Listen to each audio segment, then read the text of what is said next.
Sir এইবাৰ নিৰ্বাচনত আপোনাৰ পোনপটীয়া প্ৰতিদ্বন্দ্বী কোন হ'ব? এনেকুৱা প্ৰতিদ্বন্দ্বী হিচাপেতো মোৰ সমষ্টিত নাথাকে, কিন্তু নাম্বাৰ থাকে। যেনেকৈ BPFটো 1 নম্বৰে থাকে, দ্বিতীয় নৱশৰণীয়া গ্ৰুপ গণসুৰক্ষা মানে পাৰ্টি এইটো হ'ব, 3 নম্বৰত UPPL প্ৰমোদ বড়ো গ্ৰুপ থাকিব প্ৰদীপ নাৰ্জাৰী, আৰু 4 নম্বৰ থাকিব BJPৰ ৰণেন্দ্ৰ নাৰ্জাৰী। স্যাৰ যোৱা 17টা বছৰে আপোনালোকৰ দলে BTCত চৰকাৰ গঠন কৰি আহিছে, গতিকে আপুনি ভাবে নেকি যে এইবাৰ নিৰ্বাচনত প্ৰতিষ্ঠান বিৰোধী ঢৌ আপোনালোকৰ বাবে ফেক্টৰ হ'ব পাৰে? একো ফেক্টৰ নাই। আমি উন্নয়নটো লৈ ফালেহে আজি আমি এই নিৰ্বাচনৰ প্ৰতিদ্বন্দ্বিতা কৰিব বিচাৰিছোঁ। 2005 চনত যেতিয়া মানে BPF দলৰ চৰকাৰ গঠন কৰিছিল, সেই সময়ত আমাৰ অঞ্চলত কোনো উন্নয়ন নাছিল। এই শুক্লাই অঞ্চলত গোটেই জংঘল আছিল। এতিয়া মই যিটো জায়গাত আছিল এইবিলাক জংঘল আছিলে, একো নাছিল, জংঘলৰ বাহিৰে একো নাছিলে। কিন্তু আজি BTC চুক্তি হোৱাৰ পিছত BPF দলৰ যেতিয়া চৰকাৰ আহিল, তাৰ পৰা আমি উন্নয়নৰ কাম আৰম্ভ কৰিছোঁ। শুক্লাইত গোটেই জংঘল আছিল। 2004 চনত আমি প্ৰথমবাৰৰ বাবে ইয়াত আমি জংঘল কাটি ফালে আমি ৰিকনষ্ট্ৰাকশ্যন ডে আমি অবজাৰ্ভ কৰিছিলোঁ ইয়াতে। তো তাৰপিছত আজি আমি শুক্লাই চেৰফাং অঞ্চলত সামগ্ৰিকভাৱে উন্নয়নৰ কাম কৰিছোঁ। 2005 চনলৈ এটাও পাকা ৰাস্তা মোৰ সমষ্টিত নাছিল। আজি আমি 44টা ৰাস্তা পাকা কৰিবলৈ সক্ষম হৈছে। আৰু গাঁওবিলাকৰ ৰাইজে প্ৰথম মই MCLA হোৱা সময়ত ৰাইজে কালভাৰ বিচাৰিছিল মোৰ ওচৰলৈ, কিন্তু আজিৰ দিনটোত কালভাৰ বিচৰা মানুহ নোহোৱা হৈছে। 95% আমি দলং কালভাৰ আমি বনাই শেষ কৰিলোঁ। 5% মান আছে। মোৰ সমষ্টিত 3খন ডাঙৰ দলং লাগে। শুক্লাই নদীৰ ওপৰত ইতিমধ্যে আমি 3খন দলং বনাইছোঁ।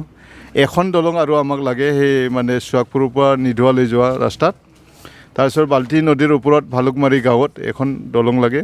তাৰপিছত বৰপথাৰ পুঠিমাৰী নদীৰ ওপৰত গড়েশ্বৰৰ পৰা তামোলপুৰ যোৱা পথত বৰপথাৰত এটা পুঠিমাৰীৰ ওপৰত দলং লাগে। ইতিমধ্যে পুঠিমাৰীত BTC পোৱাৰ পিছত আমি 3খন দলং বনাইছোঁ, আৰু নাওবান্ধাত 3খন দলং আমি বনাইছোঁ। মোৰ গোটেই শুক্লাই চেৰফাং অঞ্চলত 500তকৈ অধিক আমি পাকা দলং বনাবলৈ সক্ষম হৈছে। ঠিক তেনেকৈ আজি শুক্লাই জংঘল আছিল, ইয়াত আমি পাৰ্ক বনাইছোঁ। ইয়াত আমি 30 বেডেড মেডিকেল আমি বনালোঁ। ইয়াত আমি ষ্টেডিয়াম আমি বনাবলৈ 5 কোটি টকাৰ ষ্টেডিয়াম আমি বনাইছোঁ। ইয়াতে বিবেকানন্দ কেন্দ্ৰ মানে স্কুল আজি ইয়াত স্থাপন কৰিবলৈ সক্ষম হৈছে। ইয়াত আগত জংঘল হৈছে, জংঘল মুকলি হ'ল। ইয়াত আমি ITI কলেজ আমি স্থাপন কৰিছোঁ। এইটো আমি থ্ৰেড আমি আৰম্ভ কৰিব পৰা নাছিল। এই ইলেকশ্যন শেষ হোৱাৰ লগে লগে স্কিল ডেভেলপমেণ্টৰ জৰিয়তে আমি ITI স্কুল আমি ৰান কৰিম। ইয়াত যিবিলাক আমাৰ আগন্তুক যিটো 5 বছৰীয়া আমাৰ BTC কাৰ্যকাল হ'ব, সেই সময়ত মই আমাৰ নিবনুৱা সমস্যা, আমাৰ মাজত যুৱক যুৱতীসকলৰ বহুখিনি নিবনুৱা সমস্যা আছে। সকলোকে চাকৰি দিব পৰা নাই, বা এইটো সম্ভৱো নহয় সকলোক চাকৰি দিয়াটো। বেপাৰ বাণিজ্য কৰি খাবৰ কাৰণে হয়তো আৰ্থিকৰ অলপ অসুবিধা হয়। গতিকে শিক্ষিত নিবনুৱা যুৱক যুৱতীসকলক আমি হাতৰ বিদ্যা যাতে আমি তেখেতসকলক শিকাব পাৰোঁ, স্কিল ডেভেলপমেণ্টৰ জৰিয়তে ফ্ৰী অফ কষ্ট আমি এই 1 মাহৰ পিছত আমি ইয়াত ইলেক্ট্ৰিচিয়ান, বিউটিচিয়ান বা এনেকৈ টেইলাৰিং, এই 3টা থ্ৰেডত আমি প্ৰথমে শিকাব বিচাৰিছোঁ ফ্ৰী অফ কষ্ট। আৰু তাৰ পিছে পিছে আমি ইয়াত মানে ড্ৰাইভিং শিকোৱাৰ কাৰণে, ঠিক তেনেকৈ প্লাম্বাৰ, ঠিক তেনেকৈ কোনোবা টেলিভিশ্যন বা মোবাইল ৰিপেয়াৰিং, সেইবিলাক যাতে আমি কৰিব পাৰোঁ। এইখিনি কাম যদি জানে তেতিয়া তেখেতসকলে কামৰ লগত জড়িত হ'ব আৰু নিজে নিজে দোকান দি ফালে হেৰি কৰিব, স্বাৱলম্বী হ'বলৈ মানে সুবিধা হ'ব।